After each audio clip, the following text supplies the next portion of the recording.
Hello and welcome to LSAT Logic Applied. I'm your host, Andrew Leahey, an assistant teaching professor of law at Drexel Klein School of Law. This is a short format podcast where I take the tools from LSAT logical reasoning, assumptions, flaws, causation, strength, and weaken, and apply them to real-world claims in the news, science, and public discourse. For those that don't know, the LSAT is the law school admission test, a standardized exam designed to assess logical reasoning, analytical thinking, and reading comprehension for law school applicants. It's a high-stakes test with a unique focus on how arguments work and how they fall apart. The LSAT is owned and administered by the Law School Admission Council, or LSAC. I don't claim any affiliation or ownership. I'm just here to teach the logic.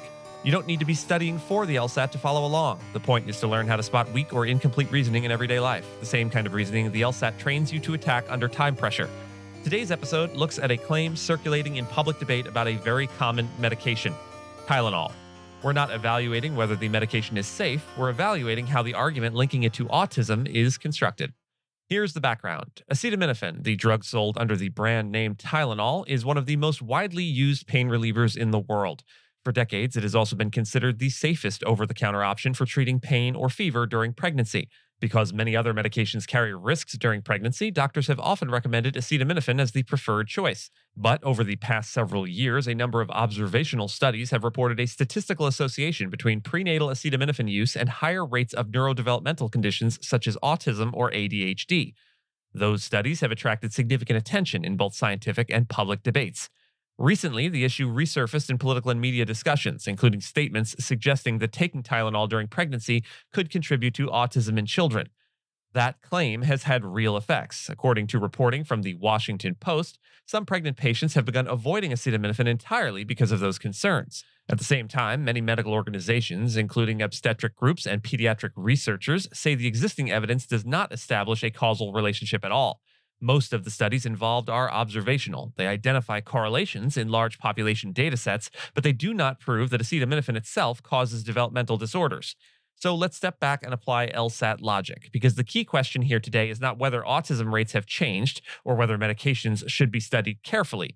The question is whether the reasoning behind the causal claim actually supports the conclusion. So let's break down the claim. The structure of the argument looks something like this.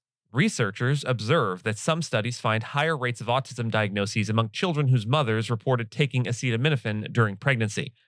They identify a statistical association between prenatal acetaminophen use and autism diagnoses. And from that association, some commentators conclude that acetaminophen use during pregnancy causes autism.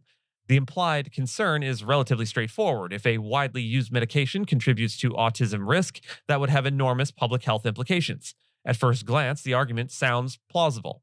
But on the LSAT, this kind of reasoning raises an immediate red flag because the argument moves directly from correlation to causation. So let's use an LSAT lens on the claim and look at correlation versus causation. The key step in the argument is the assumption that because two things occur together, one must have caused the other. But correlations can arise for many reasons. For example, pregnant patients often take acetaminophen because they have a fever, infection, or inflammation. Those underlying conditions could themselves be associated with developmental outcomes. In other words, the medication might not be the cause, the underlying illness might be. Another possibility is what researchers call confounding variables. People who take a medication during pregnancy may differ in many other ways from those who do not. They may have different medical histories, stress levels, or environmental exposures. All of those factors could influence developmental outcomes. On the LSAT, this kind of reasoning gap is extremely common. An argument observes that two variables move together and then assumes one must be responsible for the other. But unless alternative explanations are ruled out, the causal conclusion does not necessarily follow. If we wanted to strengthen the argument that acetaminophen causes autism, what additional evidence would help? Well, the LSAT gives us a pretty useful checklist here. We would want to know whether controlled studies can isolate acetaminophen use from the medical conditions that lead patients to take it.